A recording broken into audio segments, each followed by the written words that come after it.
Hello, I'm so glad you would take the time to join me in my study today.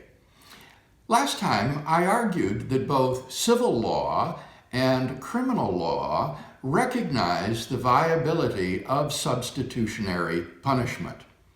Protestant reformers like François Turretin offered a theory as to how Christ could be substitutionarily punished in our place so as to meet the demands of divine justice. According to Turretin, Christ was not only our substitute, but he was also our representative before God. Now, in order to understand this, I need to say something about the distinction between a substitute and a representative.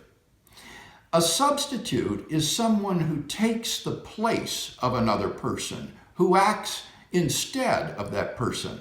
A good illustration would be a pinch hitter in baseball.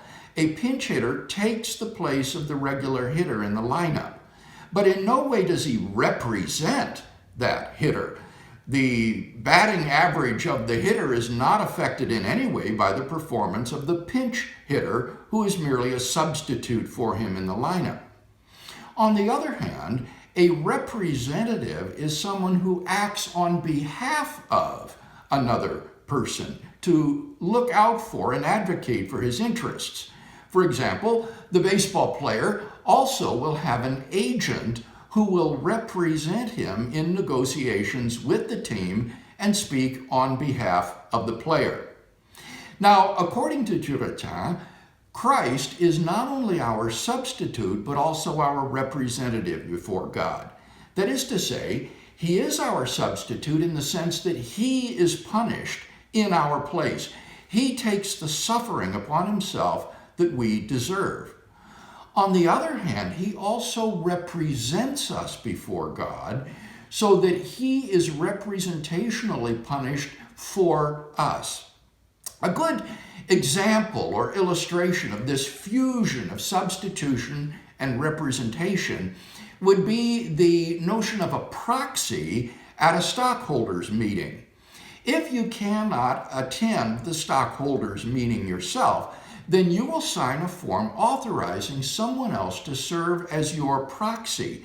He will attend the meeting and he will vote in your place, representing your interest among the shareholders.